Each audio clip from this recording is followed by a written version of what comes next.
I'm Matt Gelka in Washington, where the president has floated the idea of tying tariffs to the future of TikTok.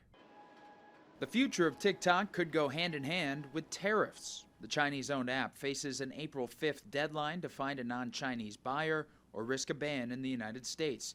But the president thinks a deal on tariffs could persuade China to authorize a sale. Maybe I'll give them a little reduction in tariffs or something to get it done, because every point in tariff is worth more money than TikTok. The president announced 25% tariffs on imported automobiles along with key parts used in vehicles, arguing it would help ramp up domestic production from automakers with underutilized auto plants here. We're going to make sure that American workers are put first, and we're ending the unfair trade practices that have been hollowing out our middle class for decades. The additional tariff on auto parts would likely hit China much harder than the tariff on cars themselves, which is where TikTok comes into play. The New York Post reports a deal is close that would see TikTok's current owner, Chinese-based ByteDance, taking a minority stake in TikTok, while American-based Oracle handles data and other non-Chinese-based companies form a majority stake.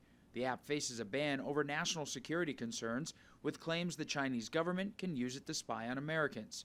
China would have to sign off on a deal. I'm worried about our country more than anything else with respect to TikTok. And China is going to have to play a role in that, possibly, in the form of an approval, maybe. The deadline to find a deal was extended by 75 days when Trump came into office after TikTok was briefly banned. A group of Senate Democrats sent a letter this week urging the White House to work with Congress to pass another potential ban delay, saying the path to saving TikTok should run through Capitol Hill. Next week, Trump has called April 2nd Liberation Day for when he plans to impose reciprocal tariffs on other countries. Then on April 3rd, the new auto tariffs are set to start being collected, and later that week, the TikTok ban is set to take effect April 5th if there's no extension.